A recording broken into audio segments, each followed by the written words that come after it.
ये फसल की आंदोलन नहीं, ये आने वाला नस्ल की आंदोलन है, न आने वाले नस्ल को बचाने के लिए आंदोलन है।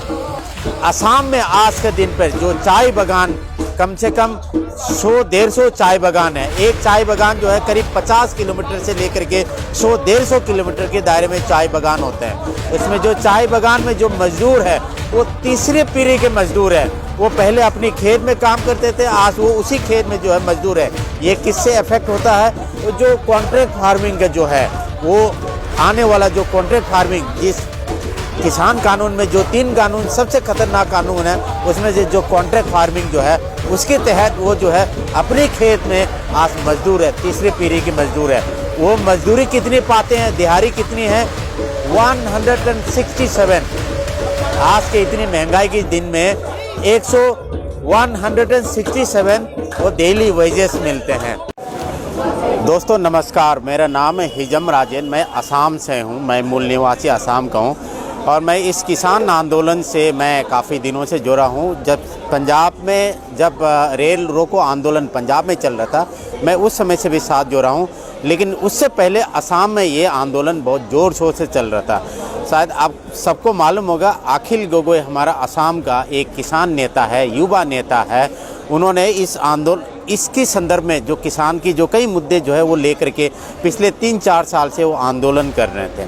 लेकिन वो जब बीजेपी सरकार आए, उनको UAPA जो अनलॉफुल एक्टिविटी एक्ट जो है उसके तहत और नेशनल सिक्योरिटी एक्ट के तहत 1.5 साल से गुवाहाटी के जेल में है।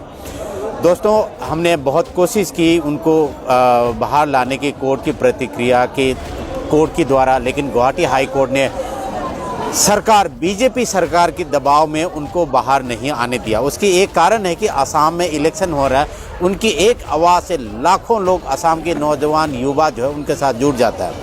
खैर, मैं इस बात को अलग रख देते हैं।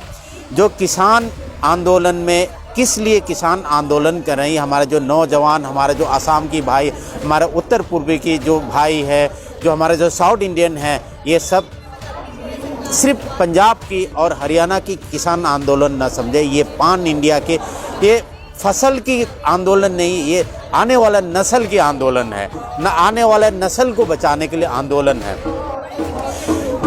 आज से कई साल पहले 1904 में मणिपुर में एक आंदोलन हुआ था, एक आर्टिफिशियल महंगाई हुआ था। वो आंदोलन जो है आज की जो एसेंशियल कमोडिटी एक्ट का एक झलक था वो। लेकिन उस समय पर हिंदुस्तान, जो भारत जो है आज़ाद नहीं हुआ था, वो अंग्रेज़ के पास था। लेकिन 1934 में अगेन यही आंदोलन फिर शुरू हुआ था। मणिपुर में इतनी महंगाई हो गई थी, इतनी महंगाई हो गई थी, क्योंकि मारवाड़ी, वहाँ पर मारवाड़ी ही ज़्यादा बिजनेस करते हैं। आज भी, उस समय भी मारवाड़ी बिजनेस करते थे। जो राजस्थान की जो पूंजीपति है वो आज भी उधर ही बिजनेस करते हैं। तो उनकी वजह से 1934 में इतनी महंगाई हो गया था, उसको नुपी लान के नाम से जाना जाता है। यानी कि जो मणिपुर की महिलाएं जो है, उन्होंने इस किसान के साथ मिलकर के एक उस महंगाई के खिलाफ आंदोलन किया। मैं उसी को भी अलग रख देता हूँ। असम में आज के दिन पर जो चाय बागान, कम से कम 100-150 चाय बागान है। एक चाय बागान जो है करीब 50 किलोमीटर से लेकर के 100-150 किलोमीटर के दायरे में चाय बागान होते हैं। इसमें जो चाय बागान में जो मजदूर है वो तीसरी पीढ़ी के मजदूर है। वो पहले अपनी खेत में काम करते थे, आज वो उसी खेत में जो है मजदूर है। ये किससे इफेक्ट होता है? वो जो कॉन्ट्रैक्ट फार्मिंग का जो है, वो आने वाला जो कॉन्ट्रैक्ट फार्मिंग, जिस किसान कानून में जो 3 कानून सबसे खतरनाक कानून है, उसमें से जो कॉन्ट्रैक्ट फार्मिंग जो है उसके तहत वो जो है अपने खेत में आज मजदूर है, तीसरी पीढ़ी की मजदूर है। वो मजदूरी कितनी पाते हैं, दिहाड़ी कितनी है? 167। आज के इतनी महंगाई के दिन में 167 वो डेली वेजेस मिलते हैं। और प्रधानमंत्री, माननीय प्रधानमंत्री मोदी ने 50 रुपये बढ़ाने का वादा किया, जैसे 15 लाख देने का वादा किया था, उस तरीके के जो है 50 रुपये बढ़ाएंगे। लेकिन अभी भरे नहीं है वो पैसे।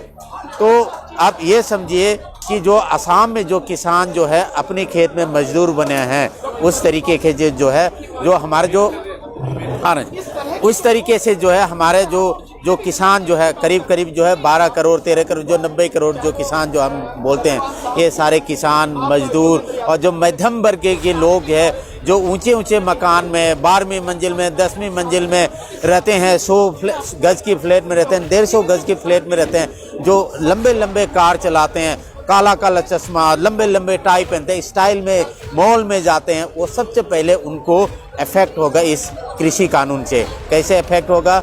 किसान तो कम से कम अपनी साल भर की जो खाना जो है अपनी स्टोरेज कर सकते हैं, लेकिन जो फ्लैट में रहते हैं, ऊंचे फ्लैट में रहते हैं, अपने मकान में जो कोठी में रहते हैं, वो कहाँ से आप उसको बियर करोगे? वो उनको जाना तय है जो अदानी के स्टोर पे या अंबानी के स्टोर पे, रिलायंस के स्टोर पे।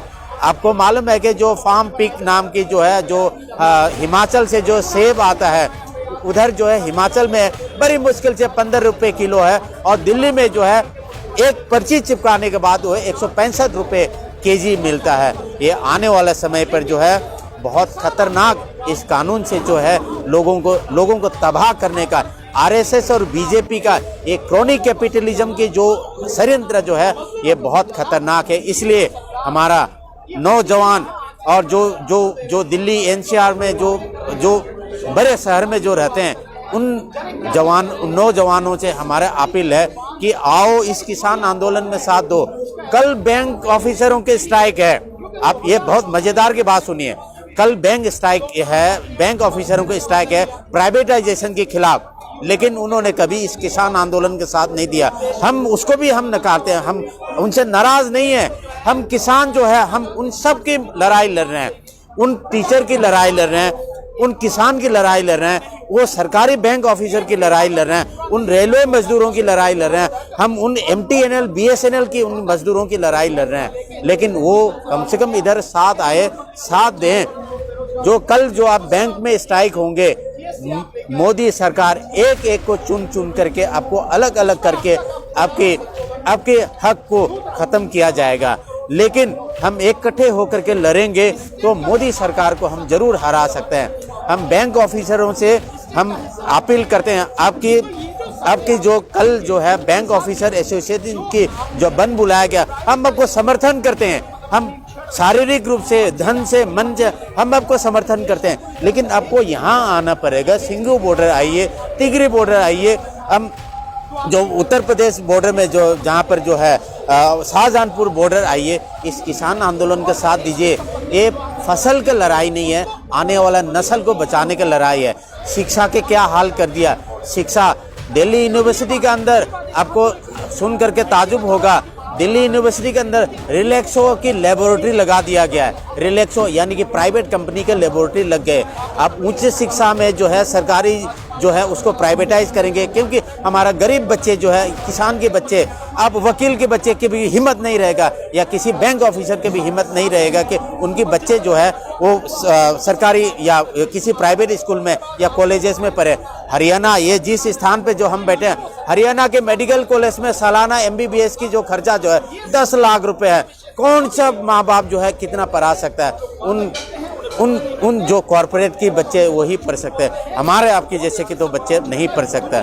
इसलिए जो है हमारे जो आम जनता है उनको समझना चाहिए। आइए इस किसान मजदूर एकता ये आंदोलन को साथ देना चाहिए।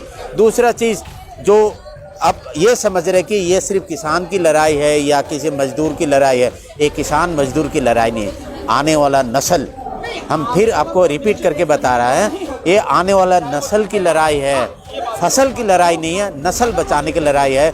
नहीं तो आगे पछतावा आप महसूस करने का आपका पास समय नहीं रहेगा। बहुत बहुत धन्यवाद, आपने मेरा बात को सुना। मैं उत्तर पूर्वी भारत की सभी लोगों से अपील करता हूं, और उत्तर पूर्वी भारत के लोग इस आंदोलन को जन धन सारे चीज़ों से समर्थन करते हैं।